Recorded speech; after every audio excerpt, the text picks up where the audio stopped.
right? I'm all right, but you've nearly frightened the life out of him. Who? The stag. But we're hunting, you see. It's what's done. Just because it's what's done doesn't mean it's what should be done. You're right. I hope to see you again, miss. So, you know, when you're dealing with nasty people, do you kill them with kindness or do you give them a piece of your mind? I think you can try and do both, can't you? I mean, you can try and be compassionate and understand, but also, you know, stand up for yourself. I kill them with kindness, because you always win that way. But don't you ever just want to be like, you know, F off? Well, you can be F off and it gets you nowhere. I'd kind of much rather kill someone with kindness and make them realise that they're not being the best person. I think I've tried both things. I think killing with kindness is good. Not taking things personally. I think you try and take your ego out of the game. Assume that it's not directed at you, that it's part of some kind of unhappiness of theirs that you happen to be in front of right at that moment.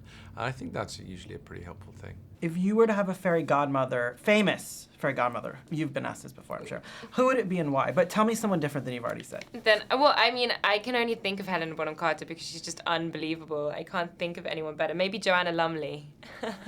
How cool would that be to have Ab Fab as your... Darling, it's fine. Let's get pissed. Martini. Who cares about, stepmom, whatever. Who would yours be? I'm thinking Julia Roberts. I don't know Really? why. You'd like Yeah. Julia Roberts? Okay, that'd be quite cool. Sean Connery would be a cool godmother, wouldn't he? Godfather, I suppose. I mean, that would be all right, wouldn't it? I mean, you sound like him. Okay, I'll take that. Thanks for... I'll take that. No, I'm not even going to do an impression. Come on, you must do Connery. No, I'm not doing Connery. A famous fairy godmother, it would be Raquel Welch. From A Million Years BC and other glamorous movies of the late 60s, because when I watched A Million Years BC and she was in her fur bikini and it sent me through puberty, frankly, I referred to this, and later on, like 30 years later, an 8x10 black and white of her it arrives on my doormat with a message saying, with lots of love from the girl in the fur bikini. I thought, you know, Raquel Welch, you are my fairy godmother. Why don't you put her in a movie? Well, what a good question. I think it's got to be the perfect part. And so now you've reminded me of her brilliance and kindness to me. I'm going to have courage, be kind, and we're going to work something out. Ragged servant girl is what you are, and that is what you will always be. Wake up, Your Royal Highness. You're in a daze. It's that wonderful girl. I can't stop thinking about her. You will be king soon. A prince is not free to follow his heart. He must marry for the good of the kingdom.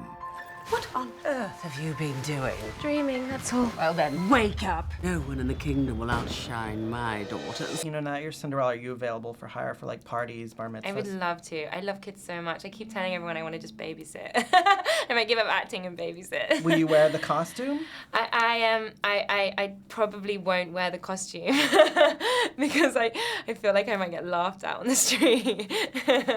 There she is, Yeah. Cinderella. Lost It'd be like Enchanted with Amy Adams, where she I feel like that could be my destiny. Like I just feel like I can't let her go, and I just run around pretending to be her. But Cinderella obviously has to do a lot of chores. What chores do you hate doing? Are you just... Laundry. I hate laundry. I hate chores, but particularly laundry and ironing. Nothing I own gets ironed, ever. Being obviously part of this title is iconic. When you first got the news, was there any trepidation being like, all right, Absolutely. Yeah, I was terrified. You know, everyone's got an idea of who the prince is or their prince is. So I kind of had a worry that, you know, you're stepping into something that people are going to go, he's wrongly cast or he's not right for the part. So yeah, I had lots of terrors to that. And then I kind of go back to the animation, and the prince has only got 2 or 3 scenes. So actually we don't really know anything about him. We didn't even learn his name. So that kind of took away my anxiety, and I started to build a character from scratch. Could let's say Cinderella and Prince Charming last in today's world? If they were thrown into today's time? Absolutely. They're not too naive? No, they're not too naive at all. Anything, look at the experience that they both have through being manipulated by other people, being treated badly.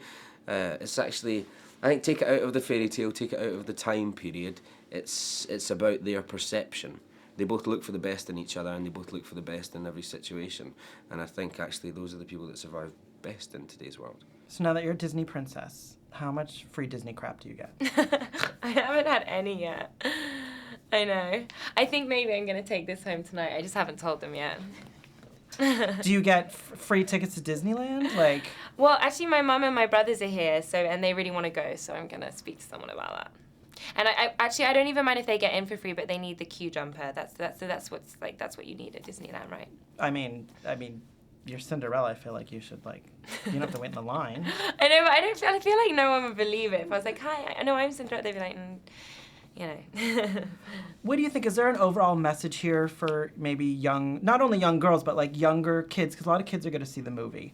Is there maybe kind of an overall message? Yeah, I think that this idea that strength doesn't have to come outwardly in the form of being a fighter or a bow and arrow or something, that strength can come from within, and that kindness and courage, that they can really protect you and make you approach life in a happier way. And also, right at the end of the film, you know, it says, "This is the greatest risk you'll ever take, to be seen as you truly are." And I think that too, God, if only we could all do that.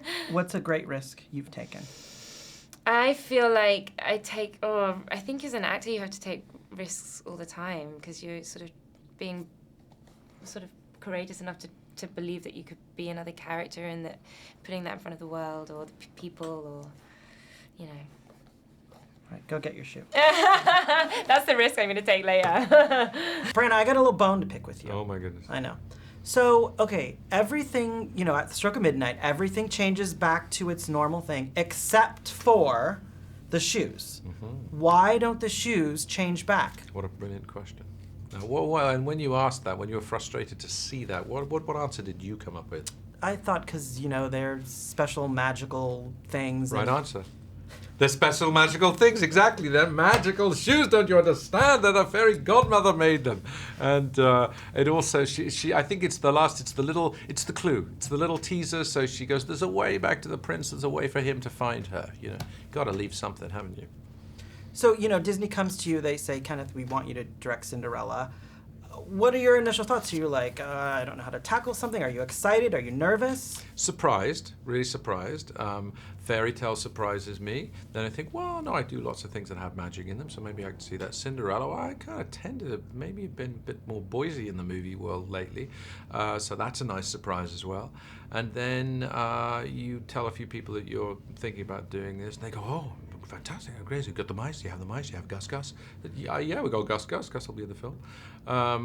And I thought, well, you know, people have such a sort of sense of ownership about this. So it's an important story for people, you know. I think she represents a lot of people's hopes and dreams.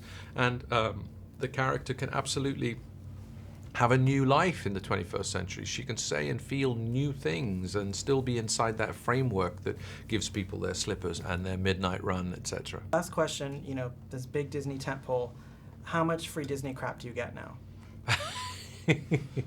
Well, I like to see this room we're in. If you times that by, say, 100, and you filled it with all the free Disney stuff, I think I'll use the word, that wouldn't begin to describe what I get. In the cupboards in this room, you can't see a lot of hidden doors, are 100 Cinderella dresses. They all belong to me. They're all the same as the one in the movie. I have them, and I can give them away. I can give one to you, maybe. I don't know, but they're mine. And this is that is like the tip of the iceberg. eBay. What a brilliant idea. Look, yeah. Could we talk afterwards? And I think because maybe you do sizes and stuff, and I'll do pictures and things. It'd be great. Can we use your address because I gotta trace it back to me? I won't tell Iger. Won't tell Iger. Don't tell him. Thank you so much. See you.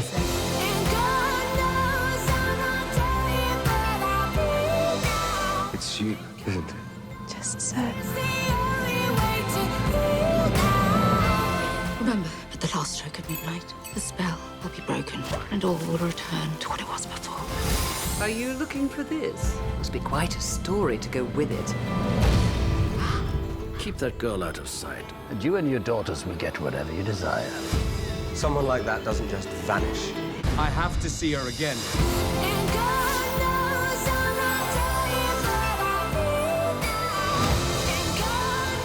I will protect the prince from you. No matter what becomes of me.